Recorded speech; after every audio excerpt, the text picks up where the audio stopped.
বছর, কিন্তু তাও আমরা পাচ্ছি না। 60, 70, 80তেই সব। তাই তার মধ্যে এই বছরে কয়েকটা দিন পরে বিশেষ দিন, যেগুলো আমাদের আনন্দের, যেগুলো আমাদের পরম কল্যাণ লাভ করার একটা অনেক সুযোগ দেয়।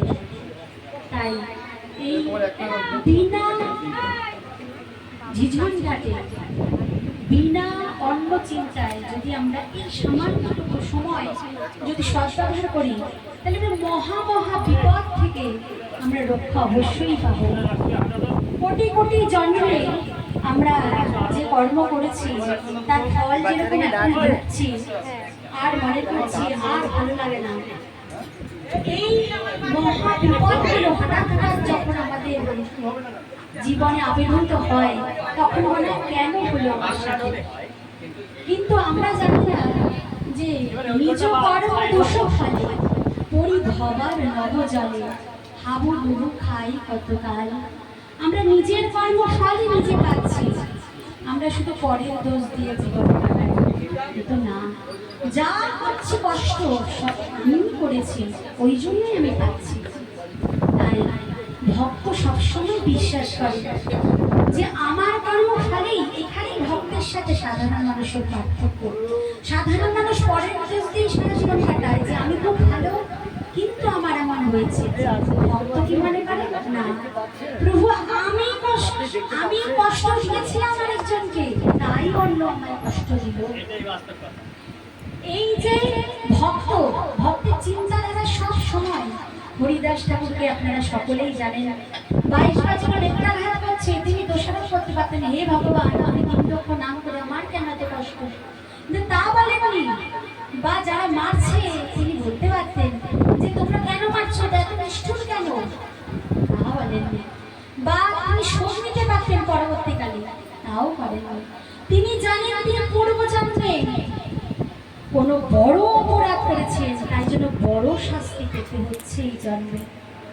তাই ভক্তের হৃদয়, তাই মহাজন বলছেন আজীবা শতিক বর্ষে অবশ্যই করো, নিশ্চিন্তে না থাকো ভাই, ভজ গোবিন্দ চরণ।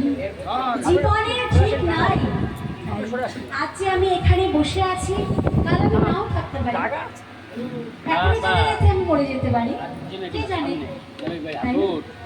কিন্তু এই যে সমাবেশ, এই যে যতজন আমরা এখানে এসেছি, যতজন আমরা উপস্থিত হয়েছি, শিশু থেকে বৃদ্ধ অবধি, যতজন এই সময়টা আর ফিরে আসবে না কোনো দিন, এই দিনটা, এই সময়টা।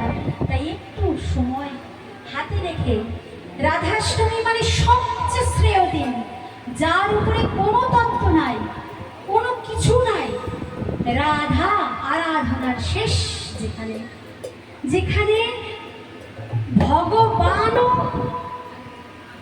পরাভূত, সেই হচ্ছেন রাধা, সেই দেবী কৃষ্ণময়ী প্রকৃতা রাধিকা পরদেবতা। এখানে যত রমণীগণ রয়েছেন, সকলের মধ্যে সকলের শিরোমণি।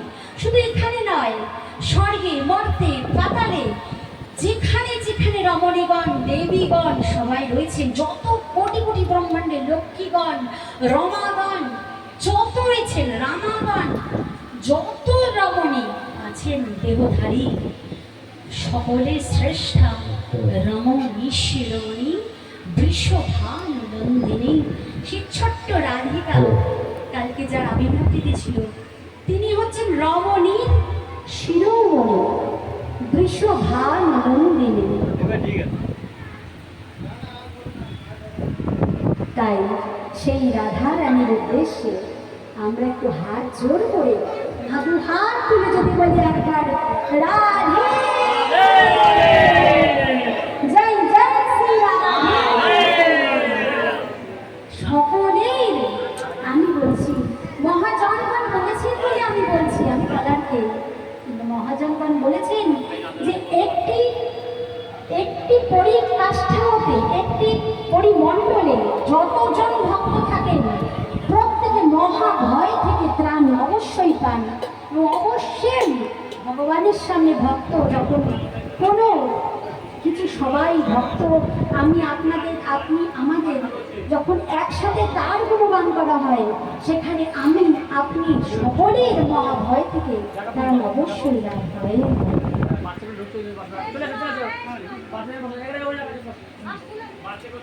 তাই আসুন আমরা সকলে মিলে, আপনার সকলেই জানেন যে গানটি, সেই গানটি প্রথম শুরু করি।